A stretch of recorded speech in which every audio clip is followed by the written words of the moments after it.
Привет. I'm Chuck Olenek, a Ukrainian-American who was baptized with the name Yaroslav, which also happens to be the name that I use in the historical reenactment group, the Society for Creative Anachronism.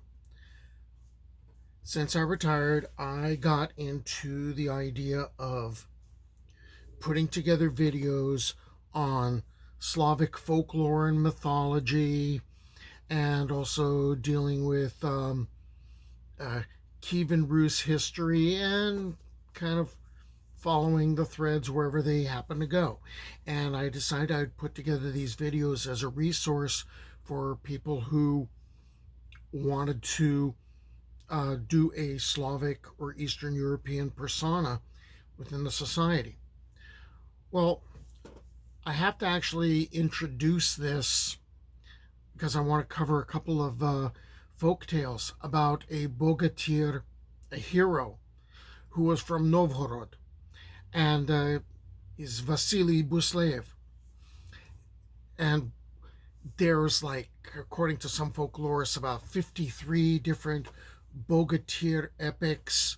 Most of them are centered around Kiev, but there are also the tales set in Novgorod, and those are very different heroes, because Novgorod, starting in like 1113, they booted out the prince and they became a republic, and that lasted until like the 1480s. So there's a different attitude.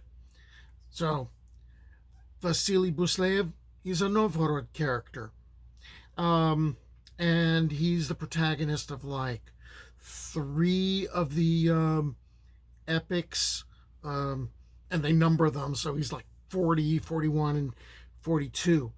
And the first is Vasily Buslaev and the people of Novgorod. Then there's Vasily Buslaev's journey and the death of Vasily Buslaev. So here he is. He's this Novgorod hero, and he represents the ideal of, youth and boundless prowess. I think he's kind of a jerk, but he happens to be like one of the most famous other characters bearing the name Vasily. And most pre-revolution researchers, they're pretty much in favor of the idea that Vasily's intended to represent the might and independence of Novgorod and its people. So we may as well get started. Who would tell us of the things of old,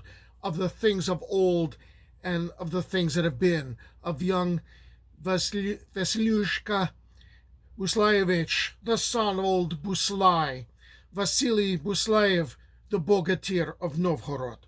In the rich trading city of Novgorod lived Buslai, a rich man who had lived an honorable and peaceful life. When he was 90, his wife, Amelfa Timofeyevna, bore him a son whom he named Vasily. The father died before the boy was 7 years old. The mother had taught her son by a master to read, write, and sing very well in the church choir. But when he was 12 years old, Vasily had had enough of education and developed to become Novgorod's strongest and most cruel street fighter. He began to roam the city, to loiter in princely courts, to consort with foolish fellows and many pothouse sots, and to jest in rude fashion with noble and princely children. When he plucked at a hand, it was torn away from the shoulder. Each foot he pulled dropped off with the leg attached. Heads at his touch spun round like buttons. When he knocked 2 or 3 children together, they lay as dead. Furious citizens regularly came to visit his mother. She urged him to assemble a band of soldiers to fight the unbelievers as his father had done, instead of doing evil. Vasily interpreted his mother's advice in his own way. He wrote down on strips of paper, "Anyone who wishes to eat and drink as much as he likes, come to me, Vasily Buslaev." He then folded the strips of papers into arrows, and he shot them into town. As the men of Novgorod came from church, They gathered them up in the streets and lanes, and some who could read, chancing there, they looked upon the scrolls and interpreted them. Vasily commandeth us to an honorable feast.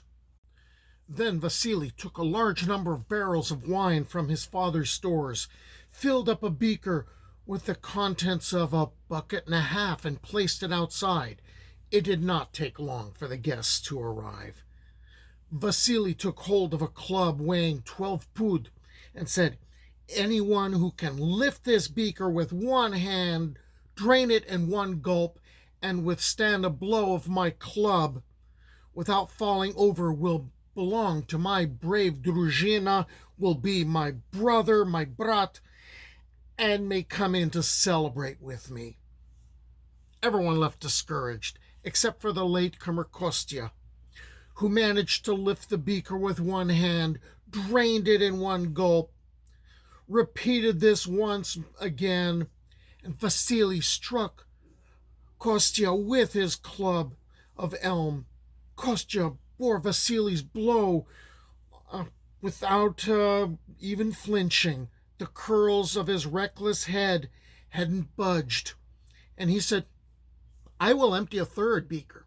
The two lads entered the house and made friends. Then came lame Potyanshka, lifted the great cup in one hand, drained off the green wine at a breath, and when he had withstood Vasily's stern assault, he likewise became one of the druzhina, the bodyguard. And in like manner also came Komushka the hunchback. Within a few days there were 29 strong lads who had achieved and endured the same. Celebrating day after day, they formed Vasily's band of men, his druzhina. The hero continued to feed and clothe them generously. The people of Novgorod wondered where it would all lead. During a meeting about this matter, a stranger struck his staff on the ground 3 times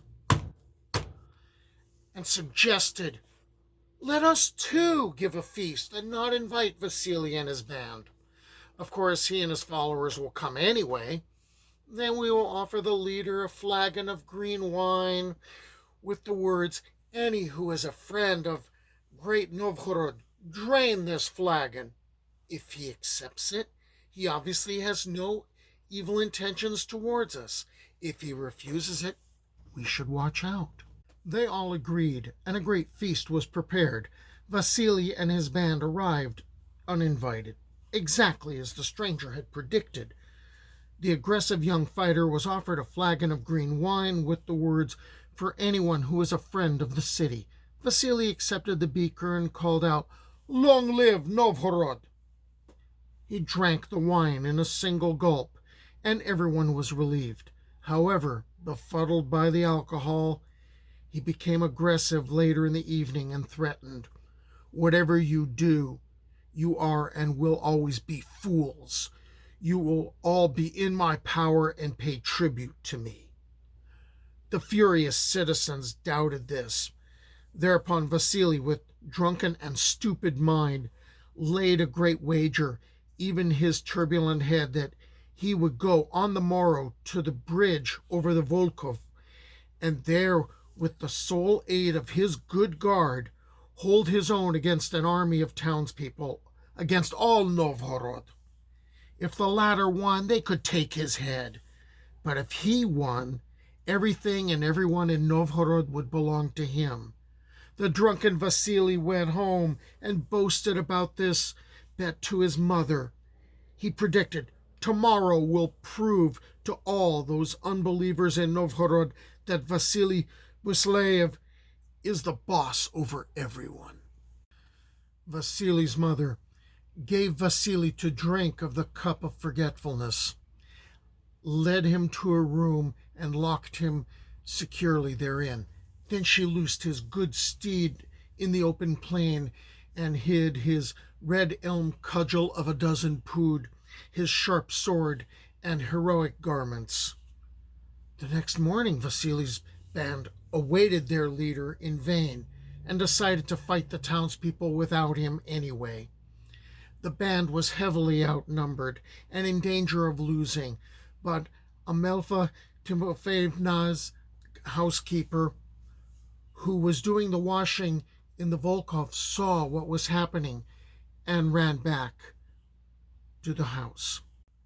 She ran back home and freed Vasily, letting him out into the white world. And since he could not find his warlike harness, his mace, and a sharp spear, he wrenched the iron axle from a cart which stood nearby. Hastily the Hulk grabbed the axle of the cart, ran to the bridge over the Volkov, and defeated the army of Novgorod. He went berserk to such an extent that his godfather came from the Cyril Abbey nearby to negotiate. Perhaps Vasily would sign a peace treaty in return for a dish of pearls, a dish of silver, and a dish of gold. The monk was refused. Finally, Vasily's mother was called, and she persuaded her son to accept peace. Then came the princes, the voivoda, and the elders of Novgorod, and fell at Vasily's feet, and prayed him to be their guest. And they besought him to gather up the bodies of the slain, and give them to damp Mother Earth, for the waters of the Volkov ran blood for a full verst. Vasily gave command that all this should be done, and went to the banquet, but felt ill at ease there, and so returned to his palace of white stone, to his lady mother and his brave Druzhina. There he lived at ease, healing the wounds of his good guards, and restoring them to their strength of former days. Novgorod accepted Vasily Buslaev as mayor. It was at the feast I heard this tale. There it was, I drank mead ale. Though it flowed down my beard, my mouth stayed dry, for never a drop passed my lips, swear I.